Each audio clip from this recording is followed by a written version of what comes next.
Question है समलंब का ही, जो क्वेश्चन कह रहा है उसके अकॉर्डिंग क्वेश्चन को पढ़ते हैं। क्वेश्चन कह रहा है कि एक समलंब के समानांतर भुजाएं 28 और 23 मीटर का है। शेष भुजाओं में से एक भुजा की लंबाई 13 है और दूसरी भुजा जो है ना समानांतर भुजा पर क्या है, लंब है। तब इसका क्षेत्रफल निकालना है। तो जैसे ये फिगर ड्रॉ करेंगे ना तो सब कुछ क्लियर हो जाएगा। जैसे कि एक समलंब बनाते हैं हम लोग, ठीक है, एक भुजा लंब है, इस पे एक भुजा लंब है। समानांतर भुजा कौन कौन है, ए है, बी है, सी है और डी। ये दोनों समानांतर है। एडी और बीसी क्या है, समानांतर है।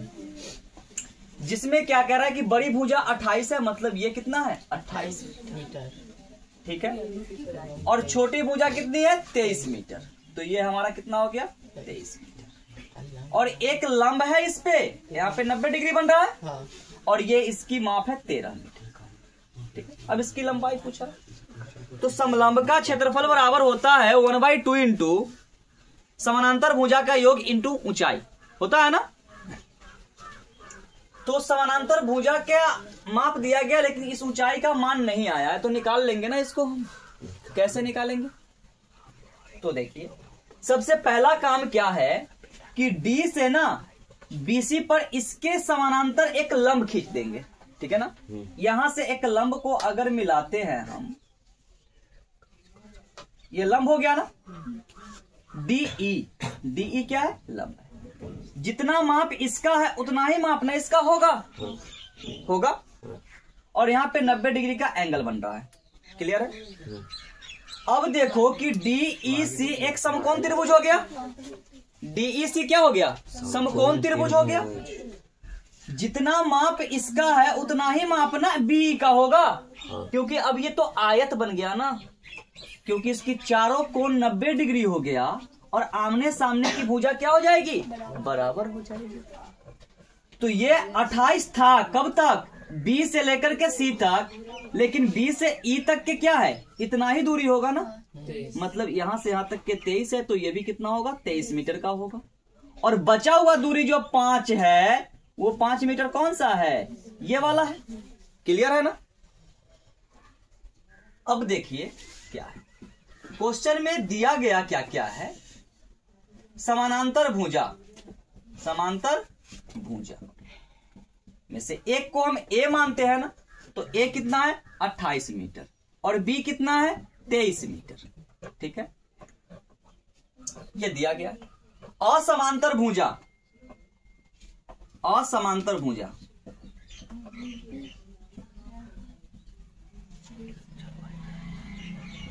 13 मीटर, ठीक है ना। क्या करते हैं कि हम बिंदु डी से बीसी पर लंब डालते हैं। बिंदु डी से बीसी पर हम लंब डालते हैं।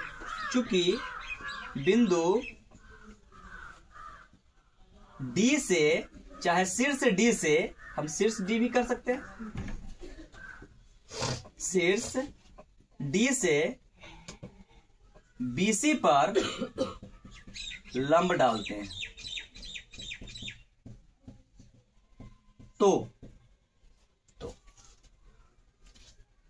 डीईसी त्रिभुज, डीईसी एक समकोण त्रिभुज का निर्माण होता है। एक समकोण त्रिभुज का निर्माण होता है, निर्माण, ठीक है। डीईसी एक समकोण त्रिभुज का निर्माण होती है। इस डीईसी में देखिए एंगल ई 90 डिग्री है ना, एंगल ई 90 डिग्री है।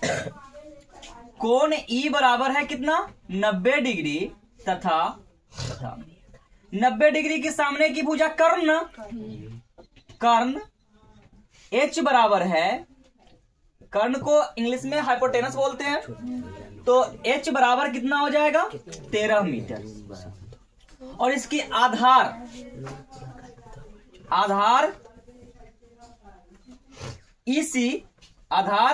ईसी बराबर है कितना 5 मीटर। तो हम लंब नहीं निकाल लेंगे, पाइथागोरस का प्रयोग करेंगे, 12। ठीक है ना। तो पाइथागोरस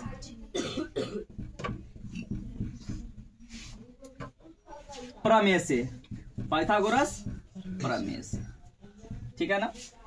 लंब का स्क्वायर, लंब का स्क्वायर बराबर होगा कर्ण का स्क्वायर घटाओ आधार का स्क्वायर, ठीक है ना।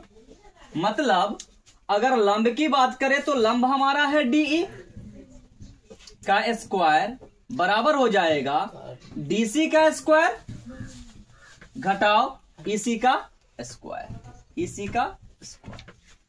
तो डीई बराबर अगर देखें हम, डीई बराबर तो अंडर रूट डीसी का स्क्वायर माइनस ईसी का स्क्वायर। तो डीई हमारा क्या मिला, अंडर रूट डीसी मतलब 13 का स्क्वायर माइनस 5 का स्क्वायर। डीई बराबर हो गया 169 माइनस 25। डीई बराबर हो गया अंडर रूट 144। डीई का मान आ गया कितना 12 मीटर, ठीक है ना। लंब कितना हो गया 12 मीटर। अगर ये 12 है तो यह भी कितना होगा 12 ही होगा, ठीक है ना। तो लंब आ गया ना। अब यहां से अगर क्षेत्रफल की बात करें तो क्षेत्रफल क्या होता है 1/2 गुना a प्लस बी, मतलब समांतर भुजा का योग, a प्लस बी समांतर भुजा का योग, और गुना में ऊंचाई h, हाइट। तो ये हमारा क्या है ऊंचाई है, ठीक है ना। ऊंचाई लिख देते हैं। तो यहां से आ गया 1/2 गुना 28 प्लस 23 इंटू 12। इससे कटेगा ना ये 6 टाइम। ये मिल गया हमको 8 3 11, 2 और 2 4 और 1 5, गुना कितना 6 से गुना करें तो 306 मीटर स्क्वायर। यही हमारा क्या है, क्लियर है। देख लीजिए ठीक से।